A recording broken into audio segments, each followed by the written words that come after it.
নমস্কার। অপরাহ্নের সূর্যতে আপনাদের অনেক অনেক স্বাগত। কেমন আছেন সবাই? আজ বৃহস্পতিবার, সকাল সকাল লক্ষ্মী পুজো সারা হলো।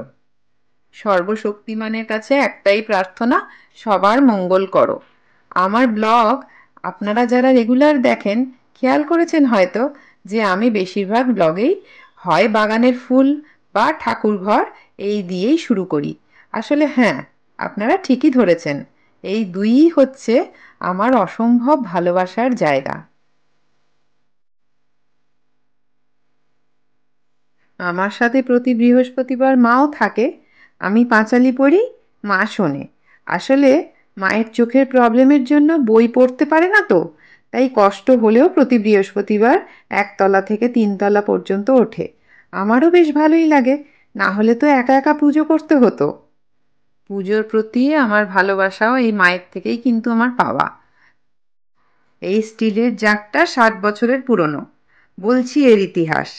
ধনেপাতাগুলো যদি এইভাবে বাজার থেকে এনে শিকড় সমেত রাখা যায়, খুব তাজা থাকে।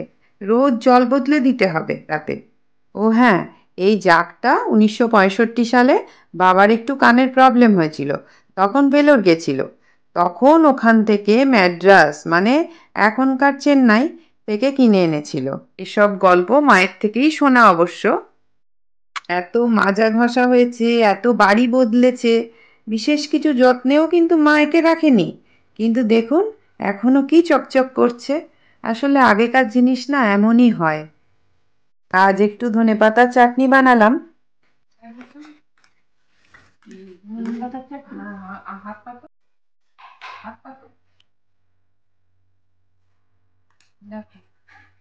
ধনেপাতার চাটনি আগের বার যতবার করেছি ভিডিও করা হয়। একটু নুন লাগবে। নুন লাগবে? ঠিকই আছে মনে হচ্ছে, লাগবে না। কি লাগবে তাহলে? নুন ঝাল মিষ্টি সব ঠিকঠাক করে না দিলে ভালো লাগবে না তো। একটু ঝাল ঝাল দিলে ভালো হয়।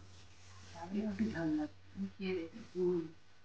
একটু ঝাল লাগবে, মিষ্টি মিষ্টি ভালো হয়েছে। একটু নুন পড়লেই ঠিক হবে মনে হয়। তোমরা সবাই কে কে ধনেপাতার চাটনি ভালোবাসো বলো। অবশ্য ধনেপাতার চাটনিটা আর একটু দেখি না বুঝতে পারছি। ও মাসিমা চাটনি জিনিসটা বেশি করে না খেলে বুঝতে পারে না, ওটা বেশি করে খেলে বুঝতে পারে। হয়েছে, নুন লাগবে না। ঠিক আছে, সবই ঠিক আছে। আরে তোমরা জিজ্ঞেস করো, মানে তোমরা চটপটা খেতে গেলে একটু ঝাল লাগবে। তবে এই টেস্টটা আমরা পছন্দ করি, কিন্তু অনেকে তোমরা আছো না, অনেকে দেখেছি ধনেপাতার চাটনি মানে টক টক, অনেকে টক দই দিয়েও করে, লেবুর রস দিয়ে করে, কিন্তু আমরা আবার নুন মিষ্টি ঝাল তিনটেই হতে হবে সমান সমান, মানে বেশ টান টান নুন মিষ্টি ঝাল হতে হবে। ওটা মানে সব ঠিকঠাকই করেছি। এটা তো সবে একটুখানি করেছি। না না ঠিকঠাকই, তবে এখনকার ধনেপাতা তো এরকম সেই টেস্ট নেই, আর সেই তুলনায় খুবই আরে আগে প্রচুর দিন ধনেপাতার চাটনি আমরা করে খাচ্ছি, কিন্তু বলো মা, আমরা প্রচুর দিন ধনেপাতার চাটনি খাচ্ছি, কিন্তু টেস্টটা ঠিক কিন্তু ভিডিও করা হচ্ছিল না। তো ভাবলাম আজকে ধনেপাতার চাটনিটা তো শীতের একটা মানে খুব একটা স্পেশাল জিনিস। যেমন ধনেপাতার পকোড়াও খেয়েছি অনেকবার, কিন্তু বড়া, কিন্তু ইয়ে করা হয়নি, ভিডিও করা হয়নি। চাটনিটা করা হয়। এটার সাথে কি খাবে তাহলে বিকেলে? ভাজা ভুজি? চিকেন পকোড়া ভাল লাগে, সবই ভাল লাগে, কিন্তু ভাজা ভুজি দিয়েই ভাল লাগে। মায়ের আগে চিকেন পকোড়া, কিন্তু চিকেন পকোড়া বড় বড় পিসের চিকেন দিয়ে পকোড়া নাকি ছোট ছোট ছোট ছোট মিহি হতে হবে, কিমা দিয়ে চিকেন পকোড়া করতে হবে। ঠিক আছে, একদিন করবো। কিমার সাথে মশলা দিয়ে বেশ নানা রকম পেঁয়াজ ক্যাপসিকাম কাঁচা লঙ্কা সবকিছু দিয়ে। চলো চলো ঠান্ডা করতে দিন, বিকেল বেলা দেখবো কি ভাজা ভুজি করতে পারি। মানে খাওয়া দাওয়ার পরে একটু এটা চটপটাটা খেলে ভালো লাগে। এই ধনেপাতার চাটনি কিন্তু আবার গরমকালে ভালো লাগে না। আর ধনেপাতা দিলে গন্ধটাও কিন্তু আগের মতো নেই, যে একটা দেশি ধনেপাতা ছোট ছোট ছোট ছোট পাতা হয়, ছোট ছোট আঁটি হয়, ওইগুলো রংটা সবুজ হয়। এখানে সবুজ কোথায়, এটা হালকা একটা না। এই ধনেপাতাটাকে আমি একটুখানি মিক্সিতে ব্লেন্ড করে নেওয়ার পর একটু কড়াইতে নেড়ে নিয়েছি। কড়াইতে নেড়েছি, রংটা একটু লালচে। কেন নেড়েছি তার কারণ হচ্ছে সবাই বলে ধনেপাতা নাকি এখন নানা রকম সার তেলের জন্য আর কি মানে না, ধনেপাতার চাটনি এমনিতে রোদ্দুরে দিতে হয়। হ্যাঁ, আর এখন তো কোনো জিনিসই কাঁচা খেতে বারণ করছে। আর ধনেপাতা জিনিসটা এমন না যে মানে খুব নাকি সার তেলে এটা তৈরি হয়।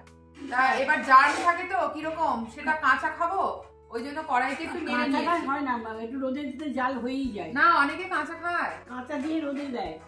রোদে দিলে একটু ইয়ে হয়, ওই একটু মানে জাল জাল মতন হয় একবারে। যে আমি বাবা অত রোদ্দুরে যদি টাইম মতো দিতে না পারি, আমি ওই আমরা তো ধনেপাতা চাটনি করতাম সকাল সকাল করে, রোদ্দুরটা খাওয়াতাম। রোদ্দুরটা খেলে আদা জাল হয়ে যায়। এই তো এখন 2টো বাজে, 2:30 বাজে, এখন চাটনি বানালাম, এখন রোদ্দুর কোথায়? তাহলে তো একটু গরম করতে হবে। ওই জন্য কি করি, কড়াইতে নেড়ে নিই। আর ওটা পিজাবো হয়। হ্যাঁ, তাহলে অনেকদিন রেখে খাওয়া যায়। আর তা নাহলে একটা কিরকম সেই ছাতা মতো সাদা মতো লেয়ার পড়ে যায়। ওই জন্য ধনেপাতার চাটনিটা একটু কড়াইতে নেড়ে নিই বলে, কড়াইতে নাড়ার জন্যই এটা আর কি এরকম টেস্টও ভালো হয়েছে। আর মানে একটু কালচে হয়ে যায় কালারটা। আর না তেঁতুল দিয়েছি না, অনেকে লেবুর রস দিয়ে তৈরি করে, তো আমি তো তেঁতুল দিয়ে করেছি। এবার তেঁতুল দিলেই কালারটা একটু চেঞ্জ হয়ে।